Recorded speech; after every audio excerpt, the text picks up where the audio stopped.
I would love to talk about, well, what happens if they file a Chapter 13. How is that different than your usual Chapter 7, which I know that most bankruptcy firms have more Chapter 7s, but a Chapter 13 is sometimes necessary and, in fact, recommended depending on the circumstance. Yeah, so typically a Chapter 13 is filed. There's a few scenarios. I mean, most of the time when I see someone who's got, the debts that we talked about getting rid of earlier, the credit card debt or the old repossessed vehicle debt, things like that, ideally we'd like to file a Chapter 7 to just get rid of it.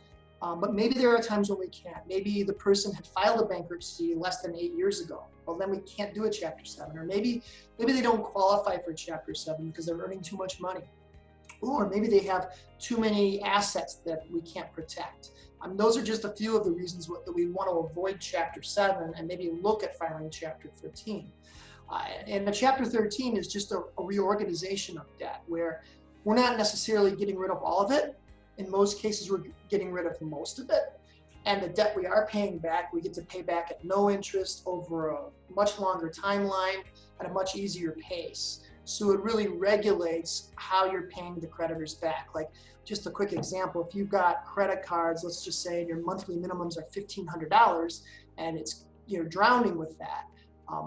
If you're not eligible for Chapter 7, maybe we can do a Chapter 13 and you're paying back $500 or $600 a month versus $1,500. And at the end of the Chapter 13, you're only paying maybe 25% of the total amount owed. You're getting rid of the rest of it. So it saves you money in the short term and the long term. If we do a Chapter 13, the document list we need is a lot shorter. Really, all we need in Chapter 13 cases are your last 2 tax returns and 6 months of pay stubs. And that's really it. Now, occasionally, the court or the trustee will ask us for a few more things, but generally they don't. That's usually all we need in terms of documents. And then, of course, that mandatory credit counseling course I told you about, where they have to pay the $15 and get the little notice thing. That has to be done in all bankruptcy cases.